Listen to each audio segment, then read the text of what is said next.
Ini doa agar supaya Allah Subhanahu wa taala terus menolong kita. Doanya dari baginda Nabi SAW, ya Hayyu ya Qayyum bi rahmatika nastaghits. Aslih li sya'ni kullah wa la takilni ila nafsi tarfata ain. Amalkan, sebarluaskan, semoga jadi jariah buat kita bersama-sama. Ingat, rezeki itu harus dijemput.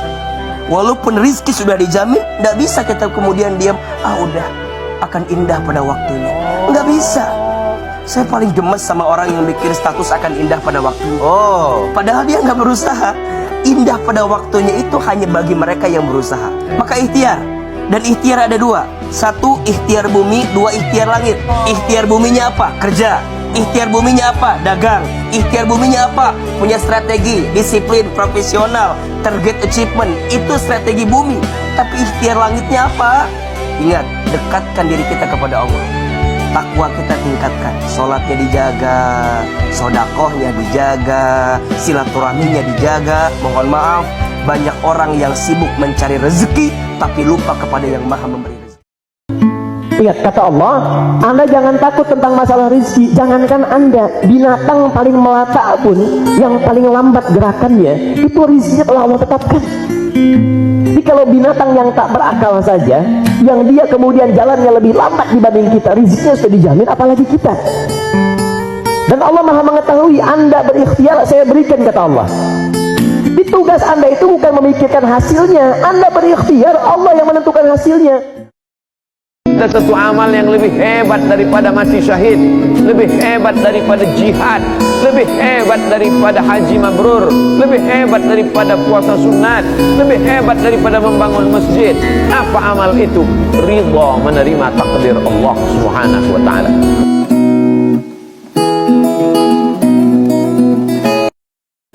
Jangan-jangan dari Ahad sampai dengan Kamis kemarin dunia saja disibukkan. Berangkat gelap, pulang gelap. Koleksi tambah tabungan, tingkatkan saldo di rekening, mewahkan rumahnya, tambah kendaraannya, tambah pakaiannya, tambah segala artifisialnya. Pertanyaannya, dari semua yang dikumpulkan itu berapa bekal akhirat yang sudah dikumpulkan? Allah sadarkan suatu saat kita pasti akan kembali. Ada sebuah quote yang saya suka sekali, lakukanlah kebaikan walaupun itu melelahkan, karena lelahnya akan hilang tapi kebaikannya akan bertahan. Tinggalkanlah dosa walaupun itu kamu sukai atau menyenangkan, karena kesenangannya akan hilang dan dosanya akan tetap ada. Bangun sholat subuh walaupun lambat jam 5.30, ada waktu 20 menit lagi, jangan langsung sholat subuh tapi qabliyah subuh, karena qabliyah subuh khairum minad dunya wa ma fiha. Usolli sunnata subhi rak'ataini qabliyatan. Rakaat pertama qul ya ayyuhal kafirun, rakaat kedua qul huwallahu ahad, baru iqamat, baru sholat subuh. Jangan tinggalkan qabliyah subuh, jangan tinggalkan qabliyah subuh walaupun terlambat. Lagi ngejar apa sih? Buru-buru banget. Istirahat. Kita tuh nggak harus loh ngikutin pace-nya orang lain. Ada orang yang senangnya lari. Kalau lari, nyampenya emang lebih cepat, tapi lebih lelah. Mungkin kamu lebih cocoknya jalan, emang lebih lama, tapi toh akhirnya bakal tetap nyampe juga kan? Selain gak lelah, kamu juga bisa nikmatin pemandangan selama kamu jalan. Rumus hidup simpel. Kalau kita tidak bisa memberikan manfaat kepada orang lain, setidaknya jangan membahayakan orang lain. Kalau kita tidak bisa membahagiakan orang lain, setidaknya jangan membuat sedih orang lain. Kalau kita tidak bisa meringankan beban orang lain, setidaknya jangan menyusahkan orang lain. Akan tetapi jadilah umat terbaik dari kalangan umatnya Nabi Muhammad sallallahu alaihi wasallam. Ini bukan kompetisi. Gue gak harus menang atas teman-teman yang lebih dulu berhasil karirnya. Gak dengan seseorang yang terlihat luar biasa. Gak juga dengan mereka yang tampak apik di sosial media. Mereka punya jalurnya sendiri, dan akan sangat melelahkan jika gue memaksa untuk terus mengikuti. Yang seharusnya gue bandingkan bukan mereka, tapi diri gue sendiri. Jangan seperti Qarun, begitu dia punya kelebihan, maka dia bilang ini karena ilmu saya, ini karena prestasi saya. Oh, karena saya kan dulu sekolah di luar negeri. Oh, karena memang saya sudah kerja 10 tahun di perusahaan ini. Nah, ini bahaya. Ini nanti bisa menjatuhkan dia. Karena sedikit sombong sudah cukup memasukkan ke dalam api neraka. Kata Nabi SAW, siapa yang dalam hatinya ada seperti biji sawi dari kesombongan tidak akan mencium bau surga. Gak apa-apa. Kalau semua ending bisa ketebak, di mana serunya? Jalanin aja pelan-pelan. Gak semua hal harus dipikirin sekarang. Gak semua hal harus ada jawabannya.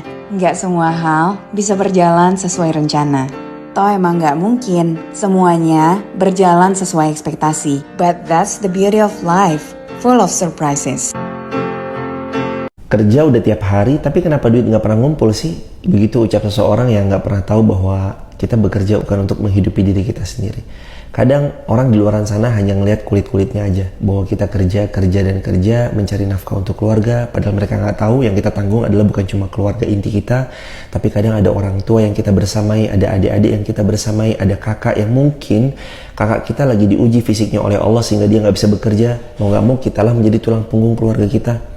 Atau ada tanggungan yang begitu besarnya, barisan gerbong di belakang kita, nafkah yang luar biasa orang-orang yang kita bersamai dalam hidup mereka. Dimana periuk nasi yang kita dapatkan itu akhirnya dibagi untuk bersama-sama. Maka teman-teman dirahmati Allah, belajar respect sama orang dalam apapun yang mereka kerjakan, dalam usaha halal yang mereka upayakan, karena ketika mereka membawa sesuatu yang halal buat keluarganya, itu udah satu hal yang sangat luar biasa di mata Allah Subhanahu wa Ta'ala. Masing-masing hidup kita nggak akan pernah ideal, karena yang ideal, seideal-idealnya hanya akan ada di surganya Allah Subhanahu wa Ta'ala. Belajar menghargai orang dengan apa yang ia kerjakan. Salah satu kalimat yang paling gue suka dari buku Atomic Habits karya James Clear adalah, ketika segalanya terkesan gak ada gunanya, saya sengaja pergi menyaksikan tukang batu mengayunkan martil ke sebongkah batu cadas, mungkin sampai 100 kali, tanpa menghasilkan satu retakan pun pada cadas itu. Namun, pada hantaman yang ke-101 kali, cadas itu terbelah menjadi 2, dan saya tahu bukan hantaman terakhir yang menyebabkannya, melainkan semua hantaman yang dilakukan sebelumnya. Kalimat ini menyadarkan kita bahwa terkadang,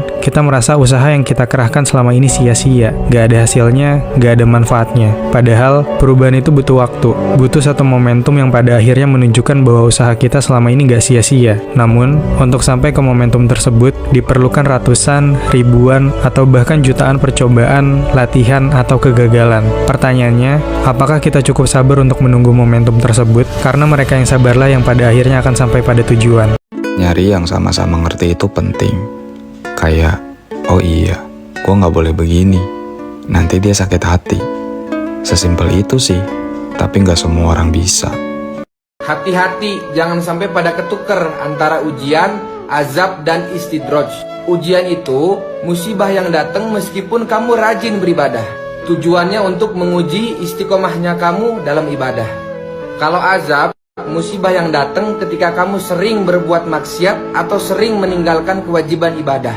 Tujuannya untuk memberikan peringatan kepadamu agar selalu menunaikan hak-hak Allah. Sedangkan istidraj, ketika seseorang tidak pernah sholat, tidak pernah zakat, tidak pernah puasa, namun rizkinya berlimpah, sehat secara jasmani, dan urusannya lancar.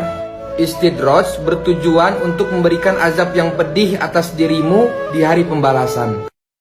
Your position at work is temporary, and your rank and title is limited, but the way you treat people will always be remembered.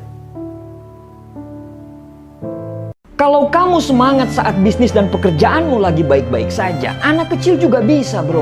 Tapi ketika kamu memilih tetap semangat dan tidak pernah keluar dari arena pertempuran, saat bisnis dan pekerjaanmu lagi tidak baik-baik saja, hanya orang-orang sakti yang bisa melakukan itu. Itulah kenapa para pemimpin pasti lebih sedikit daripada para pengikut. Karena para pemimpin berjalan mengikuti impiannya, sedangkan para pengikut, mereka berjalan menunggu bukti. Ya, kalau Anda menjadi orang yang sedang dalam posisi dibantu orang, diperkenalkan orang, Anda harus punya etika ya. Ingat ya konten saya, jangan pernah menggigit lengan orang yang pernah membantumu. Jangan. Dan kalau jadi karyawan itu jelas tuh. Jangan melubangi kapalmu sendiri, kamu akan ikut tenggelam. Jangan meludahi piring di mana kamu makan di sana, jangan.